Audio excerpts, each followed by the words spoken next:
Small and medium-sized businesses are the backbone of our economy.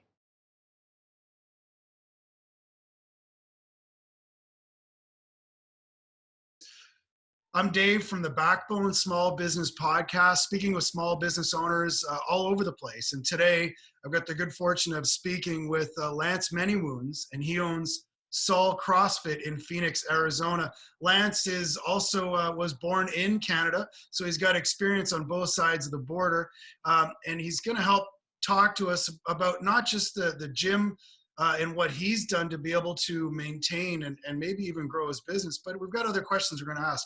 Hey, Lance, sorry for the tech issue. Maybe you could just introduce a little bit about your gym and what you've done to satisfy your guests, your customers. Yeah, no worries, Davey. No, technology is great, but sometimes it it doesn't work. So yeah, man. So I own Sol CrossFit in Arizona. We're Central Phoenix, and yeah. So we pivoted pretty much 100% online when this thing hit. And it was more out of, I didn't do it to to obviously save our business. I didn't want our business to go out, but I did it for our clients, because our clients, if they didn't have a place to work out, stay fit, like that's what we're in it for, then that's a problem. So that's why that's where the pivot came from, is just doing the best thing for our clients. So we started basically a rental program, but it's for free. That members could come and check basically anything out of the gym. And yeah, like assault bikes, it's just funny to kind of see people put them in cars and try to fit them in cars. Yeah, you've got a CrossFit library, basically, right? As long as they've got their library card, which is their credit card, they can come and pick up everything from a kettlebell to an assault bike. Yep, and that's exactly what we did. So we basically made a ton of home gyms for all of our members, because we had a lot of equipment, and then took everything online. So we do Zoom workouts, live workouts every day. We create a separate group where there's coaches answering questions. We're doing nutrition stuff. We create a separate nutrition portal, and really took it as an opportunity to help people really dial stuff in, because a lot of people are going to have time to work on their stuff and still build the community aspect. And as a result, we've picked up a few members and some old members from what we're doing, because they're like, dude, that's awesome. We forgot how dope this is, so we want to join back. Typical entrepreneur, right? You like, life hands you lemons, and man, you open up a lemonade stand and you franchise it. Yeah, well, and I think people that's where some people, especially early on, it wasn't always the case for me.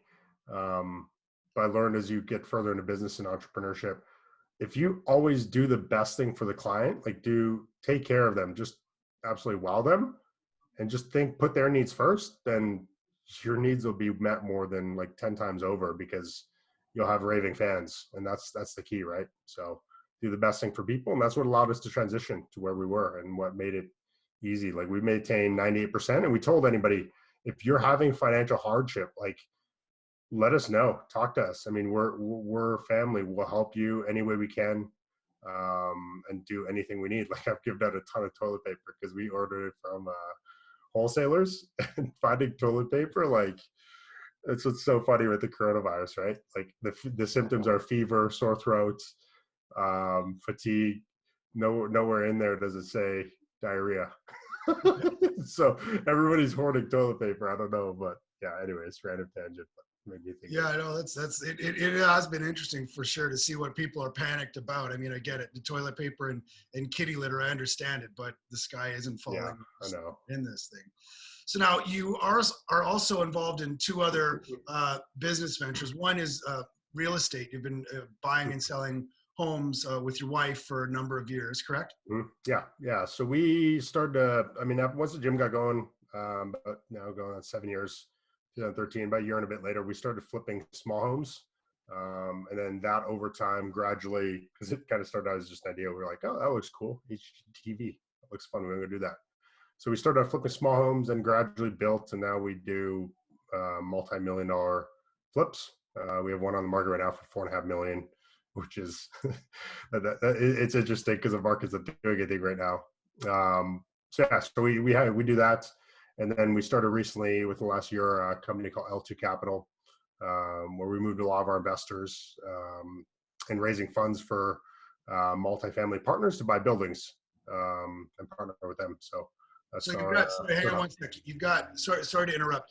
L2 Capital is the name of it. And it's a group of successful entrepreneurs that have come together, pooled your cash to go out and buy multifamily dwellings. Anything else, or is that about right? No. So kind of, they're not really. So a lot of them are not entrepreneurs. We're the kind of lead in that. So we vet partners basically. Strategic partners are called general partners, and we come in with our group of investors. And one of the things we've done is, because our network is quite deep, we've had the ability to raise a lot of capital. And so we come in with a lot of capital and partner with these general partners to buy, who are the operators generally, who will go reposition the properties or fix them up and rehab them, is another term for it. And then we basically fund that. So it makes it's a win-win-win, because the other option for us is, which we played with, which is why the L2 Capital came about, is we transition out of the stuff we're doing, the big single family stuff, and we go buy some buildings ourselves, and then I have to go back into the operator role, which anything has a learning curve, and there's a lot that's involved in it.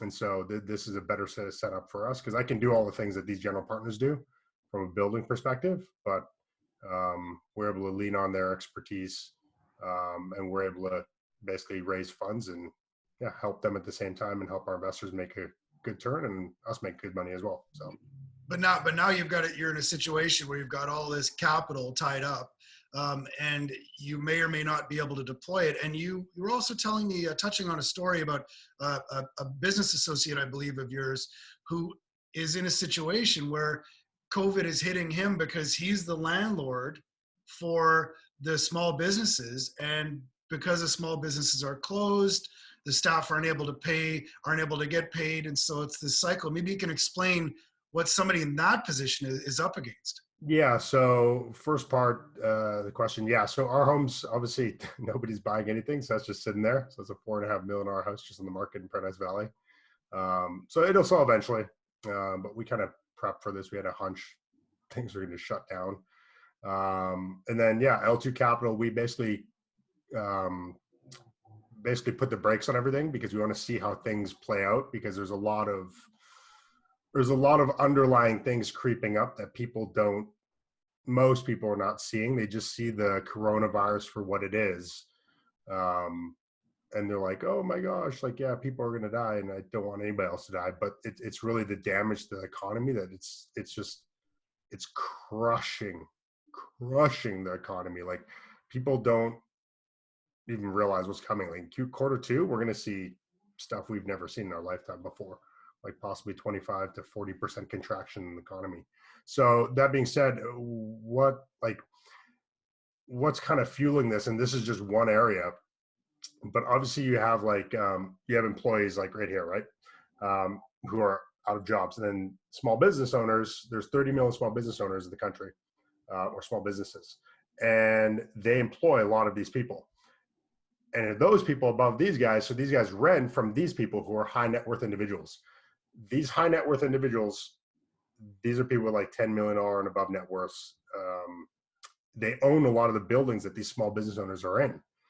And obviously, if employees are not buying stuff, and your average person is not going out and spending money on the restaurants or anything, and we're all quarantined, which is what's happening, then small businesses, which already run on very thin margins as is, your average small business has cash for 30 days. That's it. And so their revenues just fall like crazy. And some of them have fallen 100%. Like in a restaurant that has, we've been fortunate where we can pivot and we kept most of our stuff, but we're one of the very small groups that could do that. Like restaurants, it's very difficult for a restaurant, unless they're already doing 100% takeout, to pivot their in-person income to 100% takeout. It just doesn't work. So then their margins get cut. Now they can't pay their bills. Well, now their landlord's not getting paid. Well, their landlord still has bills, which is what people don't realize. Even if you have 10 or 15 or 20 or 50 million, you're still beholden to somebody else as well with that real estate, unless you own a free and clear, which is very, very, very, very rare. And so now they can't pay their bills. Now we start to see potential defaults in that. And here's an example of this. So we have a good friend of ours who owns like 40-ish, $50 million in real estate in the retail kind of hospitality asset class, so like strip malls, mini malls, single tenant users, where this person did nothing wrong. And that's the thing. This is different than 2006 to 2008. Like it wasn't anything wrong that we did. It's just a black swan event that's just crazy. It's never, like, you can't predict these. And so he wasn't over leveraged, and a great owner, took care of his tenants. Well, now all of a sudden his tenants, they went from 96% occupancy, and people paying the rents, to within 1 month, because most of his businesses that rent from him are retail, and hospitality and service oriented, to 18%. Wow. And that's like, and he's working with all of his tenants, trying to help them too. That's where part of this comes from, because he knows that they're struggling. So he has a little bit more cash than he does. But he only has about 3-4 months. Because all of a sudden, if you have $120,000 a month payment, and a lot of these people, many people don't realize, like a lot of these high net worth individuals, a lot of their liquidity is tied up in real estate and other ventures and stuff that they do. So some of them are fairly illiquid. And so it's just not very many of them keep, like, we'll just keep $500,000 just randomly sitting in the bank, because technically you can only get $250,000 is insured by the FDIC. And so that's exactly what this guy had. He has about 250, 300K available in cash. Well, he burns through that in 3 months. Obviously I'm sure he'll sort through it and he'll find a solution, because he's resourceful, but that's the stuff that people don't see. And there will be people that don't sort through that. And you're going to see those people go down.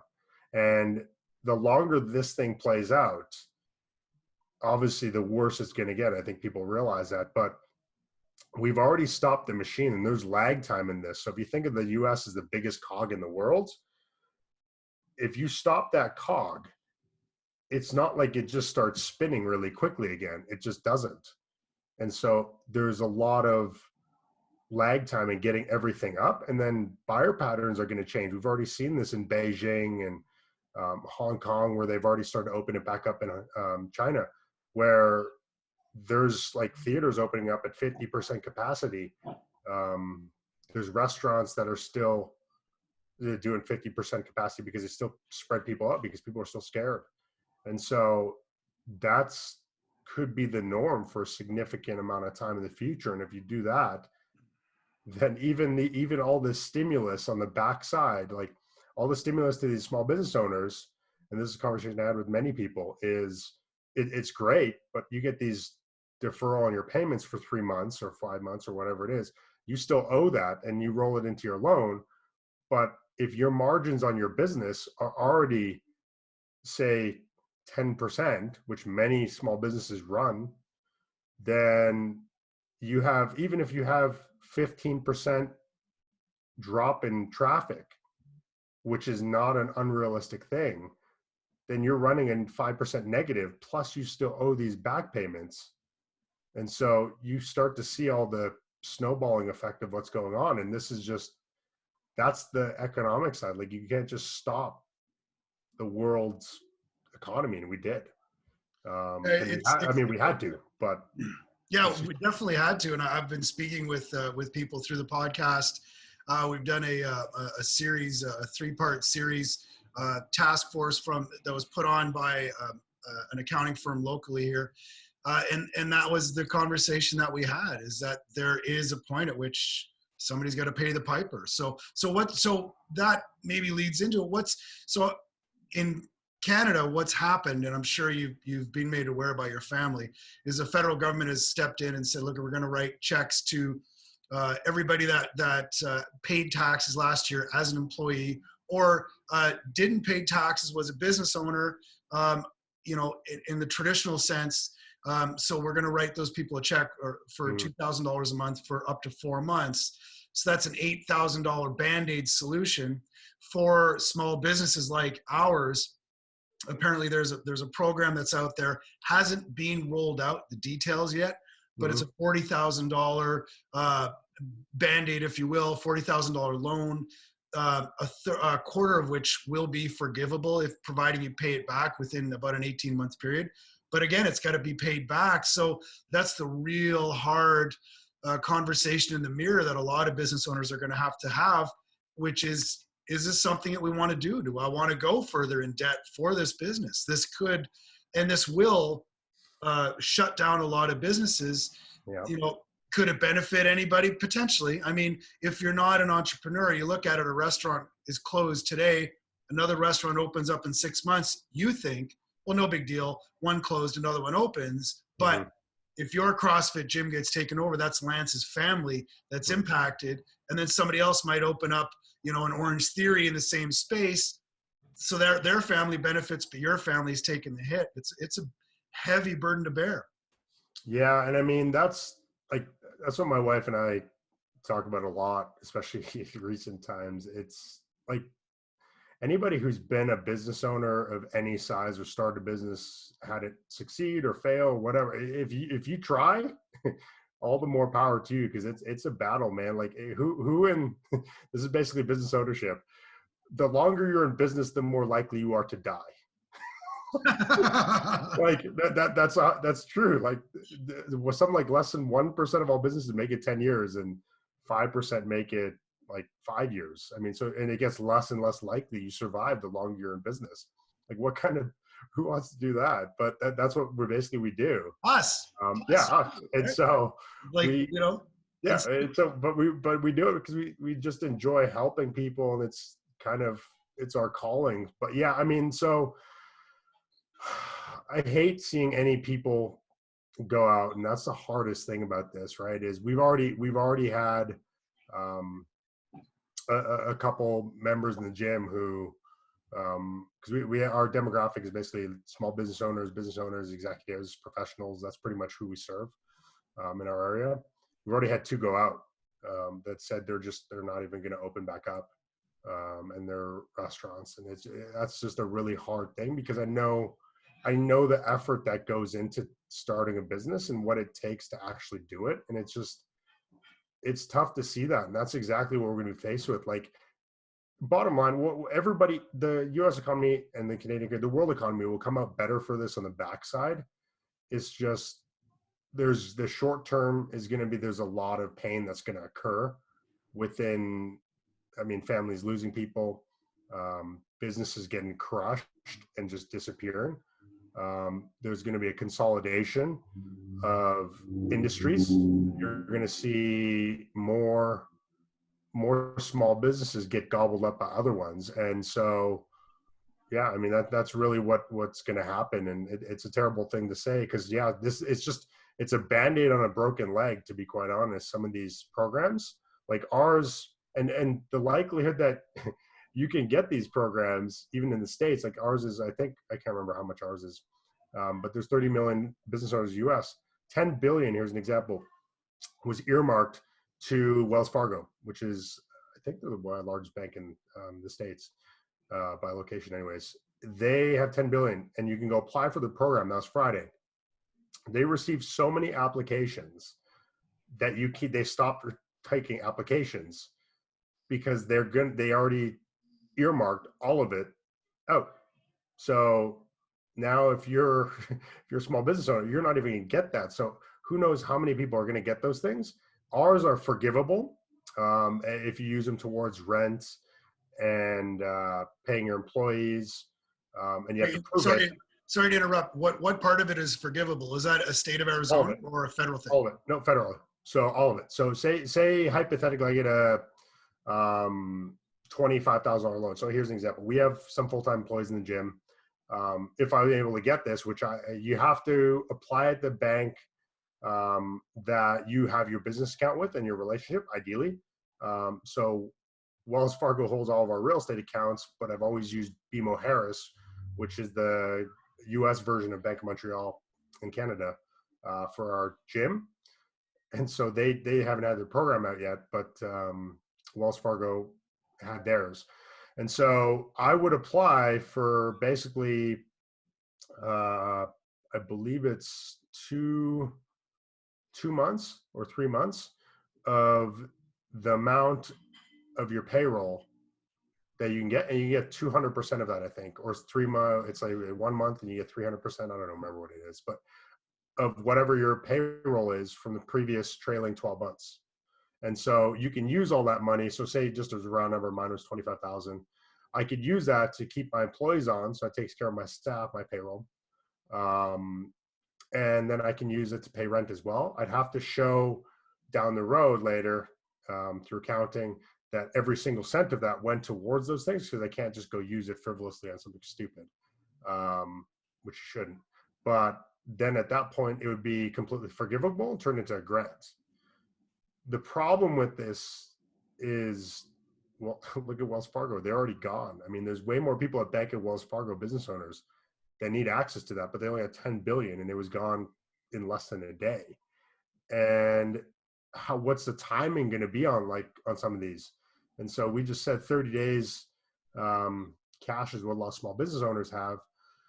Well, they who knows, this may not get funded for 2 or 3 months, and they may not get the second round out. So we don't know. So a lot of pivoting is going to actually have to occur for many of these businesses if they're going to be able to stay in business. And we just had recently that I believe it was a federal mandate that said that you cannot, for 3 months, they cannot evict small businesses.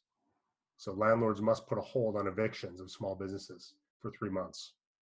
So that stems the tide a little bit. So it gives them a little bit of time to sort things through. But again, you still end up with this debt load on the backside as a small business owner. And you ask yourself the question, like, okay, like our one guy here, I'll give you an example. One guy, one of the members, fairly successful restaurant guy, single restaurant guy, restaurateur. He has about $200,000 in paid off restaurant equipment, high-end stuff.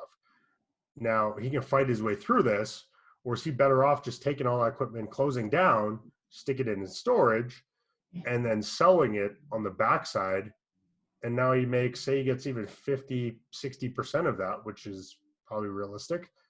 There's $100,000 to $125,000 that he comes out with cash on the backside of this, instead of grinding his way through, accumulating more debt, and taking now a year and a half to get back to the levels at which which were already tight on margins. So that's what's going on a lot down here, is people are having to face, like, really take a hard look at stuff and figure out what the best way to pull. There's a lot of hard choices that have to be made. I know we've got, if you're, hearing the banging in the background, we've got some long scheduled maintenance that we've had to do, and we're improving our front counter area. So there's debt we're going into right now to, satisfy our lease, but that's our reality is we've got this lease that I signed not too long ago. So I've got to gut it out no matter what. So, but yeah. Is the state of Arizona helping out? I mean, not really. A lot of the stuff a lot of the relief is coming from federal governments or federal government. So most of the loan programs that currently exist in the marketplace are all from the federal government. So it's part of the $2 trillion package they put through. A good chunk of that's going to small businesses. But again, it's that catch-22, right? Like, we're going to see when that actually becomes available. Like, I'm still waiting on mine. We put in an application for the gym with my bank, BMO Harris, and that was yesterday, because they wouldn't take applications on Friday, which is when it released. And it was almost like a stop loss is what they were doing yesterday, was just kind of like kicking the can down the road, saying, hey, well, we're collecting information, and then when we'll be reaching out in a couple days, because people don't realize, like, the banks just had this dropped on them. There was no guidance really given on what was being incurred or what was being done. And then now they get this loan program that they have to put in place to get the money, but they still have to build out the infrastructure to service these loans. Well, normal days, you're getting X amount of loans, and now you're getting 50 or 100 times the amount of applications. Like, that's what's like that. It would, if you equate it to, look at the graph on unemployment, like this is what the banks are being faced with right now. It's just in small business. Unemployment, the worst year the US has ever had was in 1987, Black Monday. They had 695,000 or 85,000 unemployment filings in a week. We just had 6.6 million. Yeah, This past week. I've seen that graph. It's and scary. so if you do the math on that, well, small businesses, that type of load is exactly what the banks are facing right now. And how do you sift through that when you're only, like, banks are trying to staff up right now. I was just talking to a friend who she's a loan person at a bank here in Arizona, and they're hiring like crazy because they don't have enough customer service and loan processes. And so they just got to instantly scale up, but they can't. That's not possible. It takes time to ramp up, right? So yeah, it is amazing. The totality of the impact of COVID-19 is truly incredible. And I want to, out of respect of your time, I think I want to thank you for all you've given us and your time here today. And I appreciate you coming on and chatting with me on the BackBone. yeah, absolutely. Well, and I just want to give a message to people out there, like anybody listening or anybody in business or starts business that ever hears this podcast. Like, people shouldn't be, I know if you're a business owner, you're freaked out, or people in the marketplace, but don't. Like, these times present the absolute best opportunities. Like the opportunities you're going to see come out of this, even if you lose all of your money, everything, you still have the skill sets that built a business in the first place. And there's the biggest businesses that exist today in the world were built in recessions and depressions. And so you're going to see stuff that's just incredibly ripe for opportunity, and you'll build stuff back faster. So don't freak out about like, oh my God, the world's dying. We'll get over this. It's going to end eventually. And the people that are ready to take the opportunities or see the opportunity, you have to look and you have to force yourself to see it, are going to make 10, 20, 30 times their money, even 100 times, because there's so much good stuff. And I told my wife, I'm like, why are you not freaked out? I'm like, because we have $4.5 million house and we have all this stuff going on and gym shop. I'm like, dude, I'm excited. I've been waiting for 10 years for this, 12 years. I'm like, because I missed the last one. I won't miss this one. And this is where fortunes are made. And I believe a lot of small business owners, the reason we get in small business, we're great people. We just want to do right by people. And so if that's the case, money's a tool. It's nothing more than that. It does help you live a better life. Trust me, when people say, oh, people who have money are greedy. Sorry, Dave, this is a long closing thing, but I think it's important. Money is a tool. The more you have, the more you'll become as a person. So if you're giving and a great person, which I think many small business owners are, guess what? You're going to help more people. And so get excited. Make sure you focus on the right stuff, because you're going to see opportunity like you've never seen before. And you have to be aware of it, and you have to be focusing on the right thing. Don't focus on not growing, focusing on helping more people and servicing your businesses, finding opportunities, solving problems, and you'll come out so far ahead. So, yeah, man, thanks for having me on, dude. Well said, Lance. Thank you very much. Take care, and we'll be in touch, okay? All right. Sounds good, Davey. Have a great day. Tell Cindy I said hi. Will do. Ciao. All right, yep, bye-bye.